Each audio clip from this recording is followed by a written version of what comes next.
cuándo lo vio por última vez? ¿Puede levantar, por favor, la denuncia? No, Oli, no le pegues. Carlos, si te das cuenta, Esteban no aparece. Arillo de Hombre Muerto es la historia de Dalia. Dalia es una conductora del metro de la Ciudad de México. Es un personaje interpretado por Adriana Paz en la película. Y un día, sin mayor noticia previa, su marido desaparece. La desaparición de su marido implica, por supuesto, una absoluta revolución catastrófica en su vida, que de alguna manera va fragmentando sus vínculos familiares con sus hijos, sus vínculos sociales, sus vínculos laborales, sus vínculos afectivos con un amante que tiene en ese momento de su vida. Y es una película que aborda el tema de la indolencia social, que me parece caracteriza la reacción masiva que solemos tener ante las víctimas de la violencia en el país. A mí me interesaba mucho el personaje, el indagar sobre la cotidianidad, sobre la vida y sobre la realidad de una conductora del metro, ¿no? Como usuario del metro que he sido durante toda mi vida, me parece que en el metro ocurren una serie de metáforas sociales que de alguna manera definen esta ciudad, ¿no? Y que uno puede llegar a entender esta ciudad cuando la recorre en sus entrañas, ¿no? Y en ese sentido la figura de la piloto, de aquella mujer que conduce a millones de personas todos los días a sus distintos destinos, en este sitio en donde todos nos cruzamos, nos vemos las caras por unos segundos y después quizás nunca más nos volvemos a ver. De alguna manera es una gran metáfora de lo que es vivir en una megalópolis como la nuestra, ¿no? Yo tenía mucho interés en indagar sobre pues, qué hay más allá de, de estas mujeres que nos conducen en el metro, ¿no? Tengo entendido que el 70% de las pilotos del metro son mujeres. Y en ese sentido es un oficio que de alguna manera tiene pues esta carga de lo femenino, ¿no? Y muy rápidamente, a la hora de empezar a indagar y a explorar, escribiendo lo que podía ser la vida de esta mujer, de Dalia, topé con la idea de que su vida podía sufrir un vuelco y que ese vuelco que podía sufrir su vida podía hablar un poco de lo que es vivir en esta ciudad, de lo que son los vínculos que mantenemos en esta ciudad, de lo que es la ira ciudadana, la rabia que de alguna manera caracteriza a esta ciudad desde hace mucho tiempo. Y en ese momento esa historia, esa personaje entroncó con el tema de las desapariciones en el país. En las primeras etapas de escritura del guión, invité a una amiga mía, periodista, una periodista que admiro mucho, Lidiet Carrión, que es la autora del libro La Fosa de Agua, un libro que pues, narra una investigación que ella hizo durante 6 años sobre feminicidios en Ecatepec, feminicidios de adolescentes en Ecatepec. Un libro que me parece que es indispensable para entender distintos mecanismos del funcionamiento sistémico de la violencia que ocurre en el país y particularmente de la violencia contra las mujeres. Y la invité a ser mi consultora, asesora.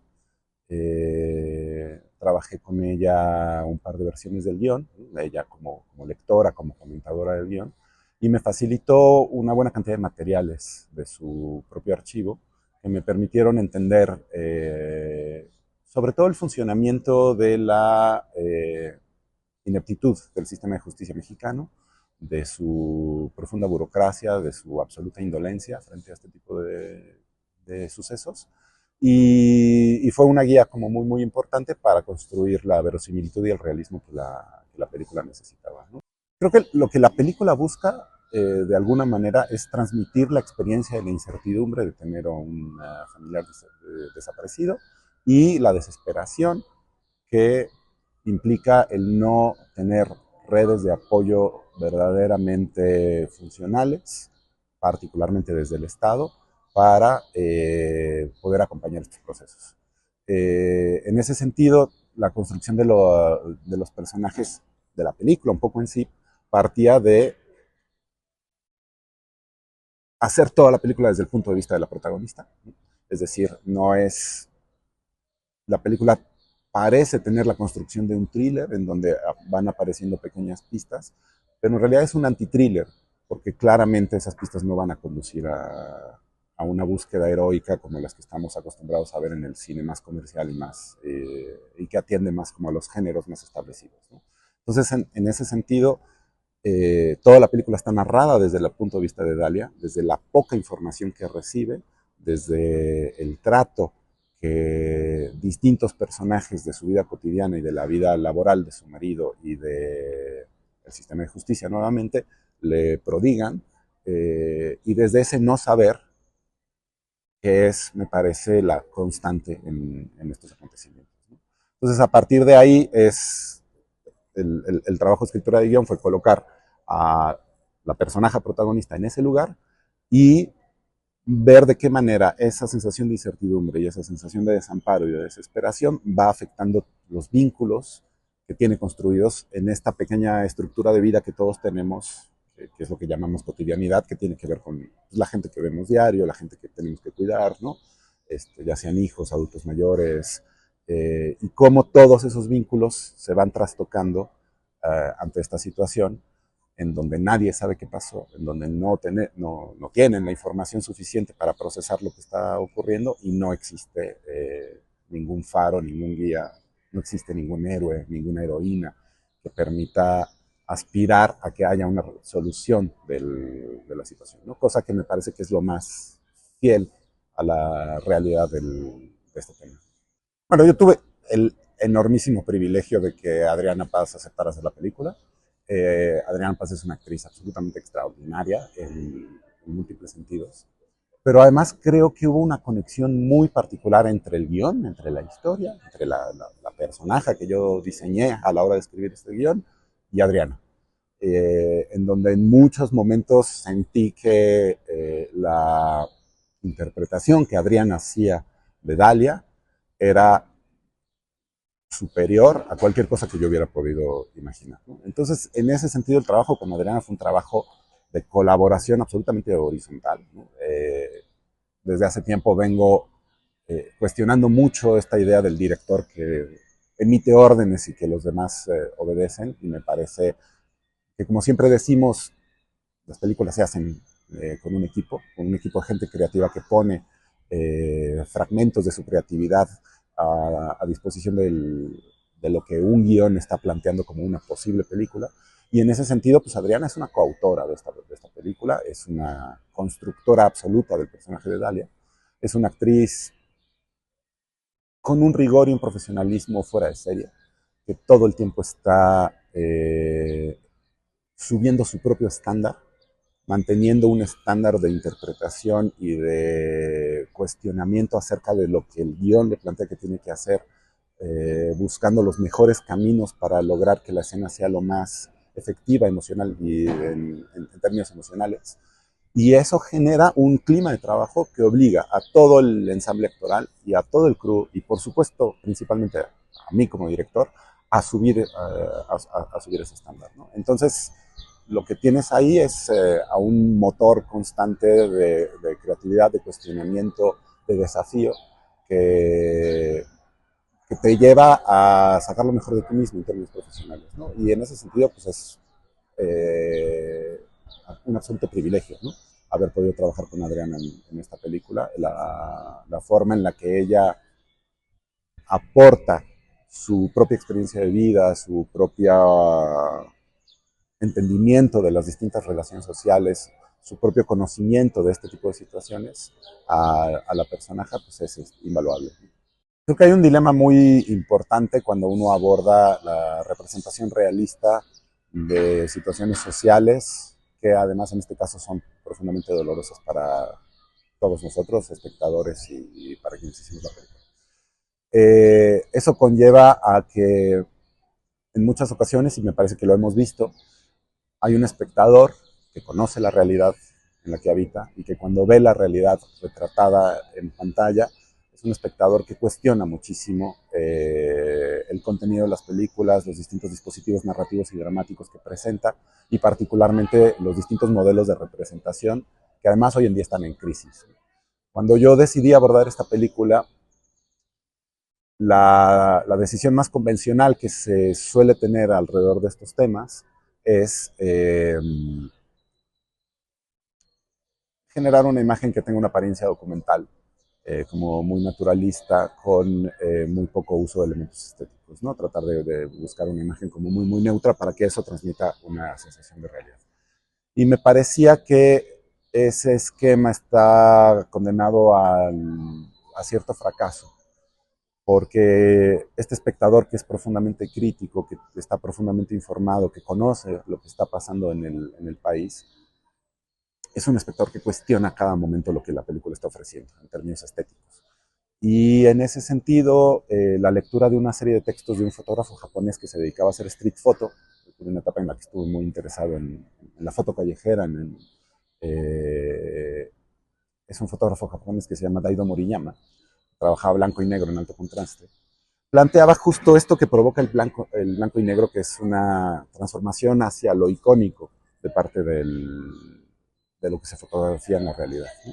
Y que eso permite que la relación que el espectador tenga con la imagen sea una relación en donde la propia imagen está ofreciendo una convención, ¿no? Esto es una construcción que habla de la realidad, pero no es la realidad, ¿no? Y me pareció que era un riesgo y un desafío importante tratar de buscar un contenedor estético para la realidad que permitiera que el espectador enfocara su atención en la emoción que trata de contar la historia, en acompañar a la protagonista y a lo que le está ocurriendo, y no en cuestionar los distintos elementos de verosimilitud que la película ofrece. Entonces, a partir de ahí empezamos a trabajar la idea de hacerlo en blanco y negro. Muy rápidamente llegó la idea de que fuera en un alto contraste, ¿no? Que eso construyera una atmósfera ominosa, oscura, la atmósfera que solemos tener, particularmente las mujeres, cuando caminamos solos de noche en esta ciudad.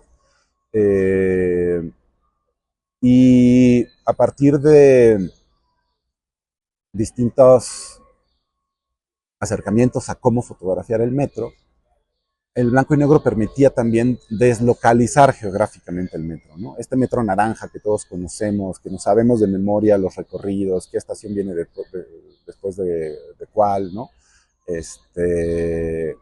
Era necesario también fracturar esa relación de lógica geográfica que tenemos con el metro. Y fotografiarlo en blanco y negro ayuda. Lo convierte en otra cosa, deja de ser este lugar naranja que todos habitamos durante algunos minutos, acaso todos los días, y se convierte en otro sitio, en un sitio de encuentro, en un sitio donde nos vemos las caras, en un sitio donde transitamos juntos cada quien hacia sus destinos, en un sitio en donde somos absolutos desconocidos, ¿no? En un no lugar. Y ese no lugar, en algún momento se me ocurrió que era una especie de iglesia, que era una especie de sitio de encuentro ecuménico entre distintas clases sociales, entre distintos destinos, entre distintas formas de habitar la ciudad. Y eso me llevó a la idea de la música con órgano de iglesia, que fue algo que le propuse a Alex Otaola y que también para él fue un desafío que aceptó con mucho gozo, porque no le tiene miedo a nada, y decidimos que solo en el metro hubiera música de score y que ese score tuviera al mismo tiempo una connotación medianamente sacra, como lo que transmite el órgano de iglesia, pero que en conjunción con el blanco y negro también transmite una serie de evocaciones genéricas hacia el terror más clásico. Y eso nos llevó a primero plantearlo como chiste y después ya tomarlo un poco más en serio, que pues en este país, en esta ciudad, en nuestras vidas, pues el terror no habita en la fantasía, sino que el terror habita en la realidad. Sí, creo que de cierta manera la película lo que se podría resumir como que cuenta la historia de cómo la sociedad expropia el rostro de una víctima. Y la película aborda la relación entre la sociedad y las víctimas. Y me parece que ahí es en donde tenemos mucho que conversar y mucho que trabajar. Frente a voces que tratan de proponer como opción callar el dolor y no hablar del dolor, me parece que la respuesta es justo la contraria. Hay que hablarlo, hay que tratar de tender puentes para, en la medida de lo posible, entender el dolor del otro. Desmontar esta idea que viene muy de ciertos estereotipos de la víctima perfecta. les exigimos a las víctimas que sean perfectas e intachables, porque si no son culpables de aquello que les ocurrió, eh, es una idea muy introyectada dentro de la psique nacional y que es profundamente dañina, ¿no? Y por otro lado, también les exigimos a las víctimas conductas heroicas. Es decir, a veces hay películas, hay libros, hay tratamientos sobre este tipo de temas en donde les exigimos a las víctimas que sean ellas mismas quienes logren encontrar la solución a agudos problemas sistémicos, sociales y estructurales. Y al hacer eso, lo que terminamos haciendo es deshumanizarlas. Y la película trata de preguntarse si la sociedad le permite a las víctimas seguir con sus vidas adelante, si la sociedad le permite a las víctimas volver a ser felices, si la sociedad les permite a las víctimas volver a sentir gozo, volver a sentir placer, volver a tener proyectos de vida más allá de aquello terrible que les ocurrió. Entonces, pues sí, es muy probable que haya una recepción crítica y bienvenida, porque creo que es justo lo que la película quiere, ¿no? Ser parte de una conversación más amplia, proponer una serie de preguntas. No es una película condescendiente con el tema, no es una película que ofrezca soluciones fáciles, eh, no es una película que ofrezca soluciones, no estamos en la capacidad de hacer eso, sería absolutamente excesivo. Y bienvenida a toda conversación al respecto, ¿no? Es un tema incómodo, es un tema doloroso y pues, la película trata de ser respetuosa en ese sentido, con la incomodidad y con el dolor que nos genera a todos.